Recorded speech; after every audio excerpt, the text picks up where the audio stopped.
Et on termine ce soir avec cette drôle de découverte dans l'église Saint-Nicolas de Givors, un tableau qui avait disparu depuis la Révolution. L'adoration des mages de Vivien se trouvait à l'époque dans la cathédrale Notre-Dame de Paris. Maïva Komsi.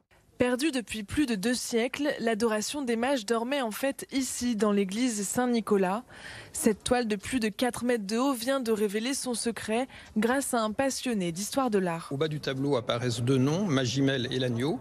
Et après recherche, il est apparu que c'était les 2 maîtres orfèvres de Paris qui ont offert ce tableau à Notre-Dame le 1er mai 1698. À la Révolution, toutes les œuvres de la cathédrale ont été saisies et beaucoup revendues au cardinal Fesch, le neveu de Napoléon et archevêque de Lyon. Le cardinal Fesch a fui la France en 1815 quand Napoléon était chassé. Et le cardinal Fesch, en fuyant, a laissé beaucoup de tableaux à Lyon. Et cette église a probablement accueilli assez rapidement après sa construction ce tableau.